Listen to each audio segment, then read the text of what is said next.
नमस्कार किसान भाइयों। देश के किसानों के लिए खेती अब केवल पेट पालने का जरिया ही नहीं रह गई, बल्कि एक बिजनेस मॉडल के रूप में उभरकर सामने आ रही है। देश के किसान अब ज्यादातर उन फसलों की खेती करना चाह रहे हैं जिनमें उन्हें मुनाफा हो। इसीलिए किसान भाई परंपरागत फसलें जैसे गेहूं, गन्ना, चावल, सब्जी वाली फसलों को छोड़कर औषधि खेती, पेड़ों की खेती या एग्रो फॉरेस्टिंग की तरफ अपना रुख कर रहे हैं, क्योंकि उनमें इन्हें ज्यादा मुनाफा मिल रहा है। तो दोस्तों, इसी कड़ी में हम आज आपको बताने वाले हैं बांस की खेती के बारे में। बांस की खेती में कितनी लागत आती है, कौन सी जलवायु और कौन सी मिट्टी उपयुक्त होती है, सरकार की तरफ से क्या क्या प्रोत्साहन राशि दी जा रही है किसानों के लिए, पूरी जानकारी यहां आप जान पाएंगे।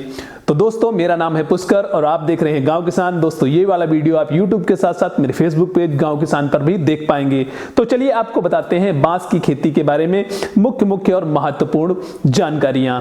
तो दोस्तों, सबसे पहले बात करते हैं बांस की खेती के लिए मिट्टी और जलवायु के बारे में। बांस की खेती लगभग हर प्रकार की मिट्टी में की जा सकती है, लेकिन बलुई दोमट मिट्टी इसके लिए सबसे उपयुक्त मानी जाती है। अगर भूमि के पीएच मान की बात करें तो 4 से 6.5 तक पीएच मान बांस की खेती के लिए सबसे उपयुक्त रहता है। वहीं अगर जलवायु की बात की जाए तो बांस की खेती के लिए उष्ण और उष्णकटिबंधीय जलवायु सबसे उत्तम मानी जाती है। लेकिन ऐसी जगह जहां पर हल्की हल्की वर्षा हर समय होती रहती है, वो स्थान बांस की खेती के लिए सर्वोत्तम माने जाते हैं। अब बात करते हैं बांस की खेती में लगने वाले समय के बारे में। तो बांस की खेती की रोपाई करने के बाद, जब पौधों की रोपाई कर लेंगे, उसके 3 साल बाद आप इससे उपज लेना प्रारंभ कर देंगे और जो निरंतर अगले 40 सालों तक आपको उपज देती रहेगी। तो बांस की खेती में लागत केवल एक बार लगेगी और अगले 40 सालों तक आपको जबरदस्त मुनाफा मिलता रहेगा। तो बात कर लेते हैं अब बांस की खेती में आने वाली लागत के बारे में।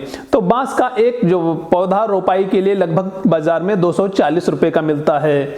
अगर आप 1 एकड़ बांस की खेती करना चाहते हैं तो 1 एकड़ में करीब 1500 तक पौधे लग जाते हैं। तो इस हिसाब से आपको लगभग 3,60,000 रुपए का खर्चा 1 एकड़ में बांस लगाने में आएगा। वहीं 3 साल बाद उपज इसकी लगभग 2500 से 3000 टन तक पैदावार हो जाएगी। वही मार्केट रेट की बात करें तो लगभग 2500 से 3000 के बीच इसका बाजार भाव भी रहता है प्रति टन। तो इस हिसाब से आप 7 से 8 लाख रुपए प्रति वर्ष कमा पाएंगे, वो भी 3 साल बाद, जो अगले 40 सालों तक आपको निरंतर मिलते रहेंगे।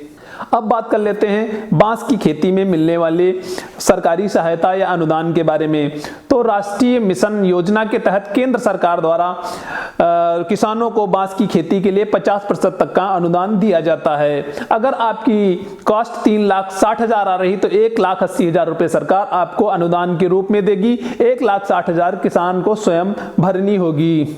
योजना के बारे में अधिक जानकारी के लिए आप राष्ट्रीय बांस मिशन योजना की वेबसाइट पर जाकर या अपने नजदीकी कृषि कार्यालय जाकर इस योजना के बारे में पता कर सकते हैं और बांस की खेती कर सकते हैं। वहीं अगर बांस की उन्नत किस्मों की बात करें या खेती करने के तरीके के बारे में बात करें तो आप मेरी वेबसाइट गांवकिसान.net पे जाके इसको विस्तृत पढ़ सकते हैं। लिंक डिस्क्रिप्शन में है, वहां बांस की खेती से संबंधित पूरी जानकारी विस्तृत दी गई है। नमस्कार, धन्यवाद। तो दोस्तों, ये था मेरा वीडियो बांस की खेती से संबंधित। अगर बांस की खेती से संबंधित कोई प्रश्न आपके हैं तो आप नीचे कमेंट बॉक्स में कमेंट करके आप हमें बता सकते हैं। हम इस वीडियो का दूसरा पार्ट भी बना देंगे। तो दोस्तों, फिर मिलूंगा नए वीडियो में किसी नई खेती के साथ, कुछ नई इंटरेस्टिंग बातों के साथ। तो मुझे इजाजत दीजिए। नमस्कार, जय हिंद।